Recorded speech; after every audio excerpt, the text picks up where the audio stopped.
নমস্কার বন্ধুরা, রান্নায় বাঙালিয়ানায় আপনাদের স্বাগত। আজকে আমি মাছের রেসিপিটি বানাবো কিছু মশলার রস দিয়ে। একটু নতুনভাবে বানিয়েছি।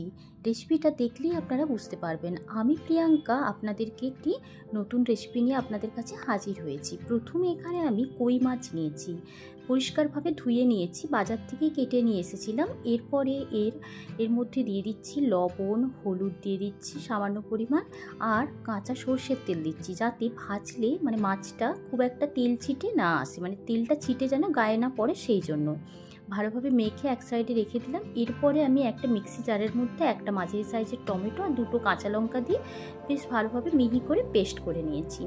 এরপরে কড়াইয়ের মধ্যে আমি তেল দিয়ে দিচ্ছি। তেল দিয়ে দিলাম এখানে 3 টেবিল চামচের একটু বেশি দিয়েছি তেল। এরপরে মাছগুলোকে ভেজে দিচ্ছি। মাছগুলোকে মাঝারি আঁচে ভেজে নেব। মাছগুলো দেওয়ার পর একটু খুব কড়াতেই মাছগুলো ভাজার দরকার নেই, এরকমভাবে একটু মাঝারি এক পাশটা হয়ে গেলে উল্টো পিঠটা এভাবে উল্টে দিয়ে সেই পিঠটাও একটুক্ষণ রেখেই তুলে নেব। মাছটা খুব বেশি কড়া করে ভাজার প্রয়োজন নেই। মাছ কড়া করে না ভাজলেই টেস্ট বেশ ভালো লাগে।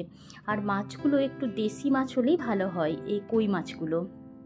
এরপরে মাছগুলো ভাজা হয়ে গেছে, তেল থেকে তুলে নিচ্ছি। ওই তেলের মধ্যে দিয়ে দিচ্ছি কালো জিরে ফোড়ন। তবে এটা কিন্তু একদম ফ্লেমটাকে লো করে দেবেন, নইলে কালো জিরেটা পুড়ে যেতে পারে। কালো জিরে এখানে হাফ টিস্পুনের মতো নিয়েছি। এরপরে দিয়ে দিচ্ছি মশলাটা, ওই যে টমেটো কাঁচা লঙ্কা বাটা যে মশলাটা, ওটা দিয়ে দিলাম। দিয়ে একটু বাটি ধোয়া জল দিয়ে দিলাম।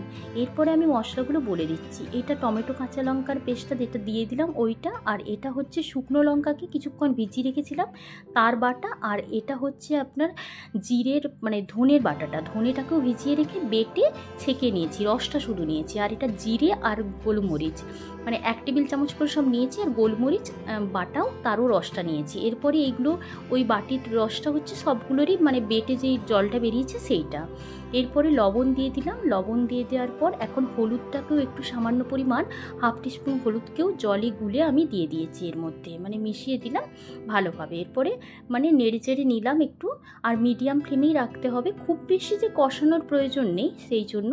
এরপরে আমি এখানে রস দিয়ে দিলাম, ধনের রসটা 1 টেবিল চামচ ধনেকে ভিজিয়ে রেখেছিলাম, তারপরে সেটাকে বেটে ছেঁকে নিয়েছি। এরপরে আমি এখানে জিরে আর গোটা গোলমরিচটা নিজেদের স্বাদ অনুযায়ী নেবেন।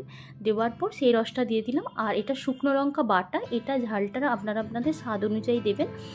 এরপরে আমি এখানে কাশ্মীরি রেড চিলি পাউডার দিয়ে দিলাম। Kashmiri red chilli powder 1 table চামচের মতো, শুধু কালারটা হওয়ার জন্যই দিয়েছি এখানে। এরপরে এটা মিডিয়াম ফ্লেমে একটু কষাতে থাকবো তেল আসা পর্যন্ত। আর যে আরেকটা বাটিতে জল ছিল ওগুলো সবই ধোয়া, যেগুলো টমেটো ধোয়ার জল এইরকম আর কি। আর এর মধ্যে চিনি দিয়ে দিলাম হাফ টিস্পুনের মতো। দেওয়ার পর এরপরে আবারও একটু নেড়ে চেড়ে নিচ্ছি। এখন দেখতে পাচ্ছেন তেলটা পুরোপুরি ধার দিয়ে এখন তেলটা ছাড়তে শুরু করে দিয়েছে, ধার দিয়ে দেখাই যাচ্ছে। এরপরে আমি গরম জল, একটি বড় কাপেরই একটি গরম জল দিয়েছি, 1 কাপের মতো গরম জল দিয়ে দিলাম। যেহেতু গরম জল দিয়েছি তাই সঙ্গে সঙ্গে ফুটে উঠেছে। এখন আমি মাছগুলো দিয়ে দিলাম। এখন আমি ফ্লেম কিন্তু মিডিয়ামেই রাখবো। একটু মাছগুলোকে ভালোভাবে ঝোলের মধ্যে ডুবিয়ে নিচ্ছি। তবে ঝোলটা আপনারা আপনাদের পরিমাণ অনুযায়ী রাখতে পারেন, যে যতটা ঝোল খেতে চান। কেউ হয়তো একটু বেশি কারি খেতে চান, কেউ ঝোল খেতে চান, সেই পরিমাণ এখানে রাখতে পারেন। এরপরে আমি নেড়ে চেড়ে নিয়েছি। নেড়ে চেড়ে নেওয়ার পর এখানে আমি ওপর থেকে দিয়ে দিচ্ছি কিছু শুকনো মশলা, যেগুলো হচ্ছে তেজপাতা, একটা তেজপাতা দিয়ে দিচ্ছি, এতে সেন্টটা খুব ভালো হয়। তেজপাতাটাকে কেটে দিয়ে দিলাম। আর এখানে দিয়ে দিচ্ছি কাঁচা লঙ্কা দুটোর জায়গায় 3টেও দিতে পারেন, চেরাও দিতে পারেন।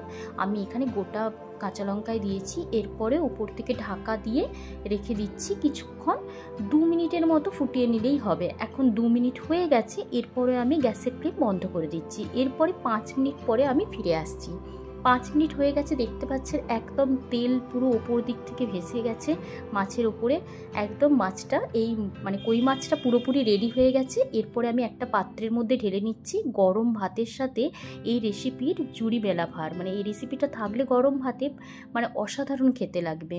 বন্ধুরা, রেসিপিটি যদি আপনাদের ভালো লেগে থাকে তাহলে কিন্তু লাইক কমেন্ট করতে ভুলবেন না। আর লাইক কমেন্ট করার পর চ্যানেলটিকে সাবস্ক্রাইব করে দেওয়ার অনুরোধ রইল। চ্যানেলটিকে সাবস্ক্রাইব করে দেওয়ার পর পাশে থাকা বেল আইকনটা প্রেস করে দেবেন, তাহলে প্রত্যেকটা রান্নার ভিডিও আপনাদের কাছে চলে আসবে। আর এই রেসিপিগুলো কেমন হচ্ছে আমাকে সত্যিই কিন্তু কমেন্ট করে জানাবেন যে আপনাদের ভালো লাগছে না অপছন্দ হচ্ছে।